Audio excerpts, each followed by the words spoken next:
আজকে আমাদের পৃথিবীতে যে অবস্থা দেখা যাচ্ছে, মুসলমানেরা লাঞ্ছিত, অপমানিত, অপদস্থ। কি বলেন, ঠিক কিনা বলেন? এটা কারণ কি?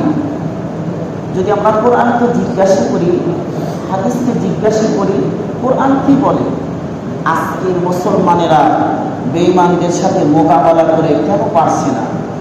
অথচ আমরা দেখেছি 1400 বছর আগে বদরের যুদ্ধে মাত্র 313 জন সাহাবী হাজার হাজার বেঈমানদের বিপক্ষে মোকাবেলা করে বিজয় হয়েছে। ঠিক কিনা বলেন? আর আমরাও জানি, যদি আমি আপনাকে মহাব্বত করি আর আপনি যদি আমাকে সত্যি মহাব্বত করেন, আর আমার উপরে যদি কেউ আক্রমণ করে, আপনি যদি সত্যিই আমাকে মহাব্বত করেন, সত্যিই ভালোবাসেন, তাহলে অবশ্যই আমার মুসিবতে আপনি আমার সাহায্যে আসবেন কি আসবেন না বলেন? উদাহরণস্বরূপ প্রেমিক প্রেমিকাকে মহাব্বত করে, যারা প্রেম করে, দেখবেন একজন অপরজনের জন্য প্রাণ দিতেও কি আছে, রাজি আছে। একজন অপরজনকে না পেলে এরকম ঘটনা ঘটেছে, যদি প্রেমিকার বিবাহ হয়ে গেছে তো 5 তলা থেকে 10 তলা থেকে লাফ দিয়ে মারা গেছে। বিষ খেয়ে ফালতে বিভিন্নভাবে মারা গেছে। ঠিক কিনা বলেন? কিন্তু আমরা আল্লাহকে মহাব্বত করি, আমরা আল্লাহকে ভালোবাসি, কিন্তু এই যে ফিলিস্তিনের মুসলমানেরা, ভারতের মুসলমানেরা, ফ্রান্সের মুসলমানেরা, আমেরিকায় বিভিন্ন রাষ্ট্রে মুসলমান, বাংলাদেশ সহ আজকে মুসলমানেরা আমরা লাঞ্ছিত, অপমানিত, অপদস্থ, কিন্তু আল্লাহর পক্ষ থেকে মুসলমানদেরকে বেঈমানের মোকাবেলায় কেন সাহায্য আসছে না? আল্লাহ পাক রব্বুল আলামিন কোরআন কারীমের ভিতরে বলেছেন। অনেকে আমাকে প্রশ্ন করেছে, অনেকেই প্রশ্ন করেছে যে আল্লাহ কি করে? আল্লাহকে আমি নাউজুবিল্লাহ, আল্লাহকে গালিগালাজ পর্যন্ত করে ফেলেছি মুসলমানদের, যে ফিলিস্তিনদেরকে এভাবে মারতেছে, আল্লাহ কোনো সাহায্যে আসতেছে না। অনেকেই গালিগালাজ পর্যন্ত আল্লাহকে করে ফেলেছে। তাহলে আমরা কোরআনের দিকে তাকাই, আল্লাহ কখন সাহায্য করবেন? আল্লাহ পাক রব্বুল আলামিন বলেন, ওয়ালা তাহিনু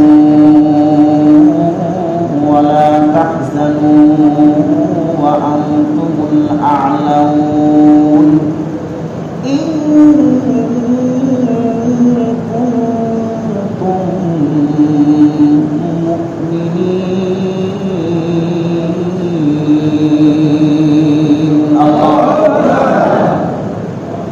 আল্লাহ পাক রব্বুল আলামিন এই কোরআনুল কারীমের এই আয়াতের ভিতরে বলেছেন, তোমরাই বিজয়ী হবে, তোমরাই সফলকাম হবে বেঈমানদের মোকাবেলায় যদি তোমরা মুমিন হও, ঈমানদার বান্দা হও। আমরা কি বেঈমান? আরে কথা বলেন, আমরা বেঈমান? ফিলিস্তিনের মুসলমানেরা বেঈমান? ভারতের মুসলমানেরা বেঈমান? জবান খুলে কথা বলবেন। মুসলমান এক আল্লাহ ছাড়া কাউকে দেখে ভয় পায় না। ঠিক কিনা বলেন? আরো জোরে বলেন, ঠিক কিনা বলেন? মুসলমান এক আল্লাহ ছাড়া আর কাউকে দেখে ভয় পায় না। বললে শহীদ, বাঁচলে গাজী।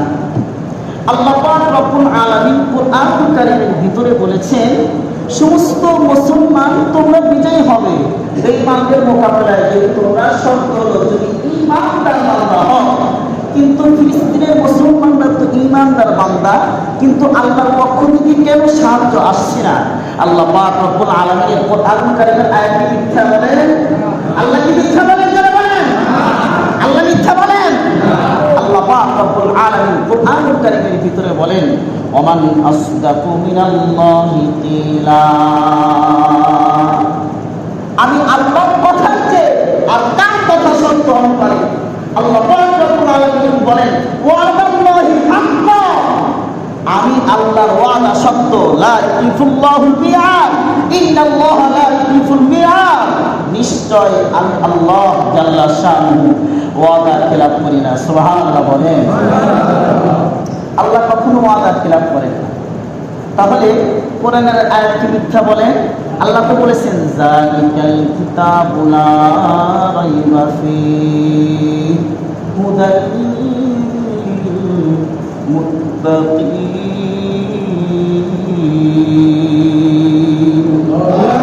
কোরআনের কোন আয়াতকে যদি কেউ অস্বীকার করে, সে কোন একটা শব্দকে, বাক্যকে জবরদস্তি যদি কেউ অস্বীকার করে, সে আর মুসলমান থাকবে না। সে কি হয়ে যাবে বলে? বেঈমান হয়ে যাবে। বুঝে না আসলে বলবে আল্লাহু আ'লাম, আল্লাহই ভালো জানেন, এই আয়াত সম্পর্কে আমি জানতেছি না, অবশ্যই এটার একটা ফায়সালা আছে, আমার জানা নাই। কখনো যদি এরকম হয়, তো এই আয়াতের ভিতরে লক্ষ্য করলে আমরা দেখলাম যে আল্লাহ পাক রব্বুল আলামিন কোরআনের বিভিন্ন আয়াত থেকে আমরা বুঝলাম যে আল্লাহ কখনো মিথ্যা কথা বলেন না, ওয়াদা খেলাপ করেন না। সমস্ত পৃথিবীর মুসলমান যদি একটা বিষয়ে সত্য বলে, আর ওই বিষয়ে যদি সমস্ত পৃথিবীর মানুষ, সমস্ত কুল কায়নাতের সমস্ত সৃষ্টিকুল যদি একটা বিষয়ে মিথ্যা বলে, আর ওই বিষয়ে যদি আল্লাহ সত্য বলে, বলেন তো সমস্ত সৃষ্টিকুলের কথাটাই মিথ্যা হবে নাকি আল্লাহ সত্য বলেছেন সত্য হবে? বলেন, আল্লাহ সত্য বলেছেন সত্য হবে, ঠিক কিনা বলেন? তাহলে সূরা আলে ইমরানে আল্লাহ বললেন তোমাদের কোনো টেনশন নাই, তোমাদের কোনো ভয় নাই, তোমাদের কোনো চিন্তা নাই, যদি তোমরা কি হও, ঈমানদার বান্দা হও। আমরা যদি সূরা হুদের দিকে লক্ষ্য করি, কুরআনুল কারীমের এক আয়াত অপর আয়াতের ব্যাখ্যা, কখনো কুরআনুল কারীমের আয়াতকে হাদিস দ্বারা ব্যাখ্যা করা হয়, কখনো কুরআনুল কারীমের আয়াতকে অপর আয়াত দ্বারা ব্যাখ্যা করা হয়। আমরা যদি সূরা হুদের দিকে লক্ষ্য করি, আল্লাহ পাক রব্বুল আলামিন বলেন, কি বলে? আলা ইন্না আউলিয়া আল্লাহ লা খাউফুন আলাইহিম ওয়া লা হুম ইয়াহজানুন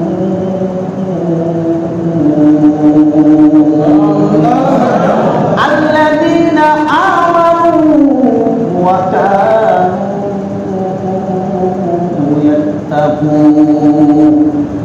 আল্লাহ পাক রব্বুল আলামিন এই আয়াতের ভিতরে বলেছেন যারা আল্লাহর বন্ধু, যারা আল্লাহর ওলিয়াল্লাহ, যারা যাদের কোনো টেনশন নাই, তাদের কোনো ভয় নাই, ওলিয়াল্লাহ যারা, তাহলে আল্লাহ অপরাধে বললেন যারা সত্যিকার ঈমানদার বান্দা, তাদের কোনো টেনশন নাই, তাদের দুনিয়াতেও টেনশন নাই, পরকালেও কি নাই, টেনশন নাই। যদি বেঈমানদের সামনে মোকাবেলা করে আল্লাহ বিজয় দান করবে। আর এখানে বলতেছেন যারা আল্লাহর ওলি, আল্লাহর বন্ধু, তাদের কোনো টেনশন নাই, তাদের কোনো, আরে কথা বলেন না কেন, তাদের কোনো টেনশন নাই, তাদের কোনো ভয় নাই। মুমিন কখনো ভয় করে না কাউকে দেখে, ঠিক কিনা বলেন?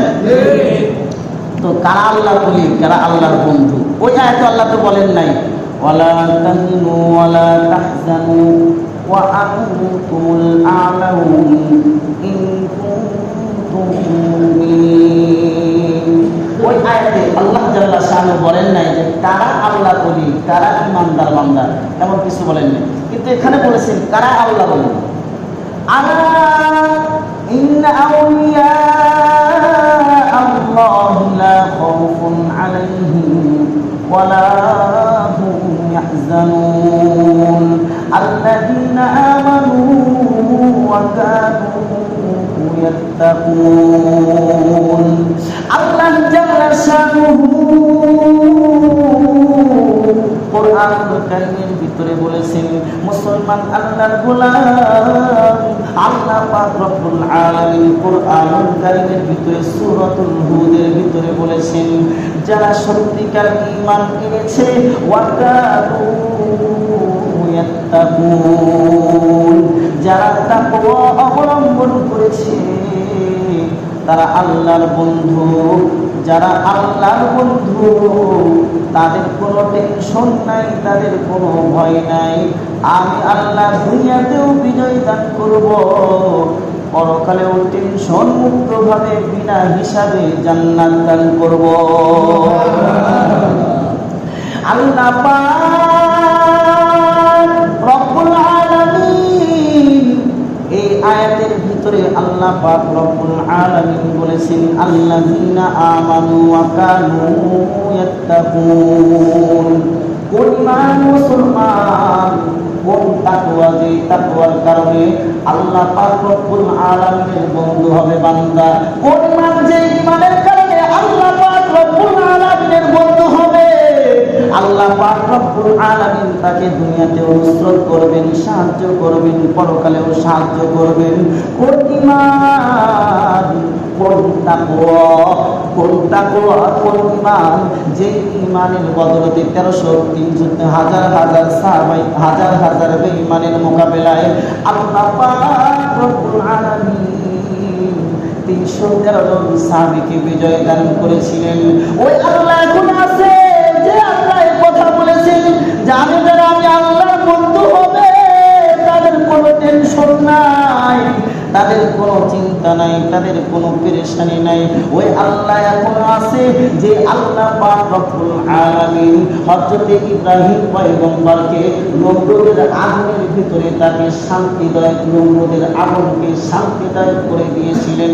কুল্লা ইয়া নারুকুনি বারদাউ ওয়া সালামান আলা ইব্রাহিম।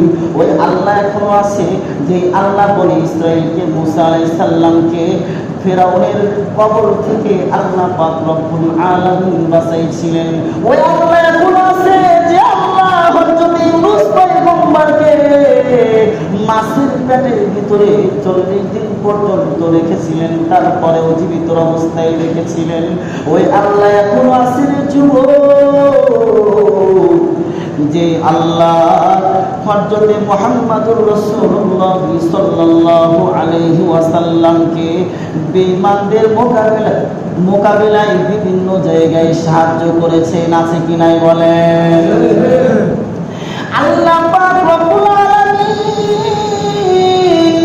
এই আয়াতের ভিতরে বলেছেন আল্লাযীনা আমানু ওয়া কানু ইয়াত্তাকুন। বান্দা যদি তুমি খাঁটি দিলে তওবা করো, খাঁটি দিলে তওবা করার পর যদি তোমার ঈমানটা মজবুত থাকে, পাশে পাশে যদি তোমার তাকওয়া যদি তোমার ঠিক থাকে, তুমি হইবা আল্লাহর বন্ধু। তাইলে কোন ঈমান, কোন তাকওয়া, যে তাকওয়ার কারণে বান্দা আল্লাহর বন্ধু হবে, আল্লাহর পক্ষ থেকে সাহায্য আসবে। ঈমান শোনেন, ঈমান শব্দের অর্থ হলো তাসদীক বিল কলব। ঈমান শব্দের অর্থ বিশ্বাস, অন্তরে বিশ্বাস স্থাপন করা। তাসদীক বিল কলব, অন্তর দ্বারা বিশ্বাস করা, অন্তরে কলবে বিশ্বাস করা। ইকরার বিল লিসান, জবানে স্বীকার করা, জবান দ্বারা স্বীকার করা। আমল বিল আরকান, আমলে পরিণত হওয়া, এটার নাম হলো ঈমান। কোন জিনিস আমি অন্তরে বিশ্বাস করব, জবান দ্বারা স্বীকার করব, আমলে পরিণত করব। বিশ্বনবী মুহাম্মদুর রাসূলুল্লাহ সাল্লাল্লাহু আলাইহি ওয়াসাল্লাম আল্লাহর পক্ষ থেকে যা কিছু নিয়ে আসছেন, বা আল্লাহ পাক রব্বুল আলামিন বিশ্বনবী মুহাম্মদ সাল্লাল্লাহু আলাইহি ওয়াসাল্লামকে যা কিছু দিয়েছেন, প্রত্যেকটি কথার উপরে, প্রত্যেকটি বিষয়ের উপরে 100% বিশ্বাস করার নাম হলো ঈমান। ঠিক কিনা বলেন? বিশ্বনবী মুহাম্মদুর রাসূলুল্লাহ সাল্লাল্লাহু আলাইহি ওয়াসাল্লাম সম্পর্কে আল্লাহ পাক রব্বুল আলামিন সূরাতুন নাজমের ভিতরে বলেছেন, মা ইয়ানতিকু আনিল হাওয়া ইন হুয়া ইল্লা ওয়াহয়ুন ইউহা। বিশ্বনবী মন থেকে কোনো কিছু বলে নাই, নফসে খায়ছে, নফসের থেকে কিছু বলে নাই। বিশ্বনবী দ্বীনের নামে, ধর্মের নামে, ইসলামের নামে কোনো কিছু মন চাইতেন দিকে মতো বানাই নাই। সব কিছু যা কিছু করেছেন, যা কিছু বলেছেন, সূরাতুন নাজমের এই আয়াত প্রমাণ। বিশ্বনবী যা কিছু করেছেন, যা কিছু বলেছেন, সব হলো আল্লাহ থেকে। ঠিক কিনা বলেন? এই জন্য বিশ্বনবী মুহাম্মদ সাল্লাল্লাহু আলাইহি ওয়াসাল্লাম যা কিছু আনছেন, আল্লাহ রাসূল সাল্লাল্লাহু আলাইহি ওয়াসাল্লাম হাদিসের ভিতরে বলেন, তারাকতু ফিকুম আমরাইন লান তাদিল্লু মা তামাসসাকতুম বিহিমা কিতাবাল্লাহ ওয়া সুন্নাতা ওয়া রাসূলি। এই সাহাবায়ে কেরাম বিদায় ভাষণের ভিতরে নবী আবার বলে গেলেন, আমি মুহাম্মাদুর রাসূলুল্লাহ সাল্লাল্লাহু আলাইহি ওয়াসাল্লাম, আমি এই সাহাবায়ে কিরাম, আমি কিন্তু কিয়ামত পর্যন্ত আমি নবী থাকবো না, কিন্তু তোমাদের মাঝে দুইটা জিনিস রেখে গেলাম, একটা হলো কুরআন, অপরটা হলো আমার হাদিস। এই দুইটা যদি অনুসরণ করে তুমি চলতে পারো, ইসলামের দলিল হলো চারটি, কুরআন, হাদিস, কিয়াস, ইজমা। এই চারটা দলিলের পরে যদি তোমরা থাকতে পারো, কিয়ামত পর্যন্ত তোমরা কেউ পথভ্রষ্ট হইবা না। ইহদিনাস সিরাতাল মুস্তাকিম। আল্লাহু আকবার বলেন। আমার নবী বলে গেলেন, দুইটা জিনিস তোমাদের মাঝে রেখে গেলাম, এই দুইটা জিনিস মেনে যদি তোমরা চলো, কোনদিন পথভ্রষ্ট হইবা না, কোনদিন বিতাড়িত হইবা না। আমি নবী যেখানে থাকবো, আমার সাহাবায়ে কেরাম যেখানে থাকবে, মৃত্যুর পরে তোমরাও সেখানে থাকবে। তাইলে আমরা বুঝতে পারলাম ঈমান, ঈমান কাকে বলে। আল্লাহর পক্ষ থেকে বিশ্বনবীকে যা কিছু দেওয়া হয়েছে, যা আল্লাহর পক্ষ থেকে যা কিছু বিশ্বনবী নিয়ে আসছেন, সবগুলোর উপরে 100% বিশ্বাস করার নাম হইল ঈমান। এখন তাকওয়া কাকে বলে? ঈমান তো বুঝলাম, ঈমান আল্লাযীনা আমানু ওয়া কানু ইয়াত্তাকুন। এখানে তো শুধু ঈমানের কথা বলে নাই, তাকওয়ার কথা বলেছে। ঈমান আমাদের সবারই আছে, ফিলিস্তিনের মুসলমানদেরও আছে, ভারতের মুসলমানদেরও আছে, ফ্রান্সের মুসলমানদেরও আছে, বাংলাদেশের মুসলমানদেরও আছে, আমেরিকার মুসলমানদের আছে, সমস্ত ওয়ার্ল্ড পৃথিবীর মুসলমান যারা কোরআন সুন্নাহ অনুযায়ী চলে, সবার ঈমান আছে। কিন্তু সমস্যা আছে তাকওয়ার ভিতরে। কার ভিতরে বলেন? তাকওয়ার মুফাসসিরিনে কিরামগণ তাকওয়ার চারটি ব্যাখ্যা, চারটি স্তর বর্ণনা করেছেন। কয়টি বলেন? তাফসীরে জালালাইনের ভিতরে মুফাসসিরিনে কিরাম তাকওয়ার চারটি স্তর বর্ণনা করেছেন। এক নম্বর স্তর হইল কুফর এবং শিরক থেকে বেঁচে থাকা। কুফর এবং শিরক থেকে আমরা সকলেই বেঁচে আছি, ঠিক কিনা বলেন? কুফর এবং শিরক থেকে আমরা সকলেই বেঁচে আছি। তারপর কুফর কি? তারপর স্তর চারটি। এক নম্বর স্তর হলো কুফর এবং শিরক থেকে বেঁচে থাকা। কুফর কাকে বলে, শিরক কাকে বলে, আমাদের তো আগে জানতে হবে, ঠিক কিনা বলেন? কুফর এবং শিরক থেকে জানার পরে তারপরে সেটা আমরা মানতে পারবো, ঠিক কিনা বলেন? যদি আমরা না জানি তাহলে কেমনে মানবো, ঠিক কিনা? কুফর এবং শিরক সম্পর্কে বিস্তৃত আলোচনা, এই আলোচনা এখন করা সম্ভব না। দুই নাম্বার, এটা পরে করা যাবে ইনশাআল্লাহ, চেষ্টা করব। যদি আপনাদের এখানে যদি আল্লাহ পাক রব্বুল আলামিন আমাকে যদি কথা বলার তৌফিক রাখে, তাহলে ইনশাআল্লাহ কুফর এবং শিরক সম্পর্কে আগামী জুমায় বলবো। কুফর শিরক সম্পর্কে আমাদের জানতে হবে। যদি কুফর এবং শিরক কোনো বান্দা করে, সে কখনো জান্নাতে যেতে পারবে না। এই জন্য আমাদের এই জান্নাত যদি আমরা হারাই, তাহলে সব শেষ, আমাদের আর কিছুই থাকবে না। এই জন্য কুফর শিরক সম্পর্কে আমাদেরকে জানতে হবে। বিস্তৃত আলোচনা আগামী সপ্তাহে হবে। এখন এক নম্বর স্তর হলো কুফর এবং শিরক থেকে বেঁচে থাকা। দুই নম্বর স্তর হলো কবিরা গুনাহ থেকে বেঁচে থাকা। বলেন তো ভাই, কি গুনাহ থেকে? বলেন, সবাই বলেন। এক নম্বর কুফর এবং শিরক থেকে বেঁচে থাকা। দুই নম্বর কি? বলেন, সবাই বলেন। কবিরা গুনাহ থেকে বেঁচে থাকা। এই কবিরা গুনাহর ভিতরে আমরা সকলেই লিপ্ত আছি। হুজুর বলেন, গায়রে হুজুর বলেন, মাস্টার বলেন, মিস্টার বলেন, বাটপার বলেন, দোকানদার বলেন, যা বলেন, ম্যাজিস্ট্রেট বলেন, সব গুনার ভিতরে জড়িত। সবাই গুনার ভিতরে জড়িত। কবিরা গুনাহ, কবিরা গুনাহ আপনাদের কিছু বলি। মিথ্যা কথা বলা, বলেন তো সগীরা গুনাহ না কবিরা গুনাহ? বলেন। চুরি করা কবিরা গুনাহ না সগীরা গুনাহ? বলেন। সুদ খাওয়া কবিরা গুনাহ না সগীরা গুনাহ? বলেন। যাকাত না দেওয়া কবিরা গুনাহ না সগীরা গুনাহ? বলেন। ফরজ নামাজ না আদায় করা কবিরা গুনাহ না সগীরা গুনাহ? বলেন। কবিরা গুনাহ অনেক, প্রচুর পরিমাণ। পিতামাতার অবাধ্য হওয়া, এটাও কবিরা গুনাহ। এরকম মিথ্যা কথা বলা, চগলখড়ি করা, গীবত করা, শিকায়েত করা, এরকম নামাজ না পড়া, অনেক বেগানা মহিলাদেরকে দেখা, এটা তো আমাদের কোনো অ্যাভেলেবেল মোবাইলের ভিতরে প্রচুর পরিমাণ আমাদের এই গুণাগুলো হচ্ছে। তাহলে আমাদের তাকওয়ার যে স্তর 4টি রয়েছে, এর ভিতরে কিছু কিছু মানুষ আছে, আমি সবাইকে বলবো না, কিছু কিছু মানুষ আছে তাদের মুসলমান দাঁড়িয়ে আছে, টুপি আছে, পাগড়ি আছে, কিন্তু সে মুসলমান নয়, সে বেঈমান হয়ে আছে। নাউজুবিল্লাহ বলে অনেকে এরকম আছে। এটা হবে আগামী সপ্তাহে ইনশাআল্লাহ আমাদের আলোচনা। শুধু মুসলমানের ঘরে জন্ম নিলে কখনো মুসলমান হওয়া যায়? আরেকজনে বলেন, মুসলমানের ঘরে জন্ম নিলে কখনো মুসলমান হওয়া যায় না। মুসলমান হওয়ার জন্য কিছু শর্ত আছে, ইসলামে কিছু দিক নির্দেশনা আছে, এবং ভিতরে কিছু থাকতে হয় যেটা কোরআন সুন্নাহর আলোকে। সেটা আপনার আছে কি নাই, যদি গলত থাকে তাহলে আপনি খাঁটি মুমিন মুসলমান হতে পারবেন না। ওই অবস্থায় মারা গেলে হয়তো মুশরিক হয়ে মরবেন, নয়তো নাস্তিক হয়ে মরবেন, নয়তো বেঈমান হয়ে মরবেন। আমি আশা করি আপনাদের ভিতরে নাই, তারপরে এই আলোচনা ইনশাআল্লাহ যদি আল্লাহ তৌফিক দান করেন আগামীকাল হবে। তৃতীয় নাম্বার কথা হলো সগীরা গুনাহ থেকে বেঁচে থাকা।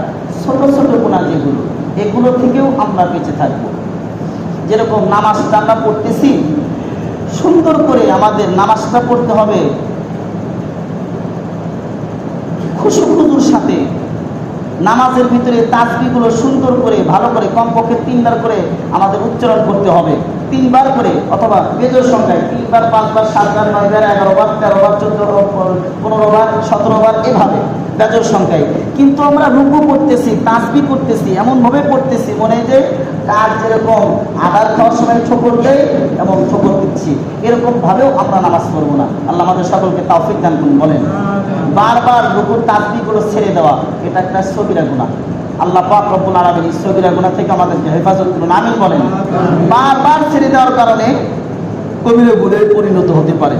4 নম্বর, সন্দেহ সুযোগ জিনিস থেকে বেঁচে থাকা। যেরকম ইমাম আবু হানিফা রাহমাতুল্লাহ আলাইহি বলেছেন এই জিনিস খাওয়া হালাল, অমুক ইমাম বলেছেন, এক ইমাম বলেছেন জায়েজ, অপর ইমাম বলেছেন না জায়েজ। বিভিন্ন মতানক্য আছে, এই মতানক্য কাজ থেকেও বেঁচে থাকা, এটা হলো তাকওয়ার 4 নম্বর স্তর। 1 নম্বর কি বলেন? কুফর এবং, সবাই বলেন, কুফর এবং শিরক থেকে বেঁচে থাকা। 1 নম্বর কি? 1 নম্বর কুফর এবং শিরক থেকে বেঁচে থাকা। 2 নম্বর কবিরা গুনাহ থেকে বেঁচে থাকা। 3 নম্বর সগীরা গুনাহ থেকে বেঁচে থাকা। 4 নম্বর বলেন সন্দেহসূচক জিনিস থেকে বেঁচে থাকা। আমাদের অল পৃথিবীর মুসলিম জাতি এখন কুফর এবং শিরকের ভিতরেও অনেকে কুফর এবং শিরকের ভিতরেও হাবুডাবু খাচ্ছে, কবিরা গুনার ভিতরেও হাবুডাবু খাচ্ছে। সগীরা গুনাহ তো বলাই লাগে না, সন্দেহসূচক জিনিস তো বলাই লাগে না, ঈমান ঠিক আছে, কিন্তু দেখেন তাদের তাকওয়ার ভিতরে কত ভেজাল। এই তাকওয়ার ভিতরে ভেজাল থাকার কারণে আজকে আল্লাহর পক্ষ থেকে আমাদের উপরে নুসরত আসছে না, সাহায্য আসছে না। সাহাবায়ে কেরামের ভিতরে এই তাকওয়াগুলো, আল্লাযিনা আমানু, ঈমান তো ছিলই, ওয়া কানু ইয়াত্তাকুন, তাকওয়া ভয় করছিল, যার কারণে আল্লাহর পক্ষ থেকে তাদের উপরে সাহায্য আসছিল। ও একটা চিঠি দিয়েছে আপনাদের কাছে, চিঠিটা কই? খুতবার ভিতরে না?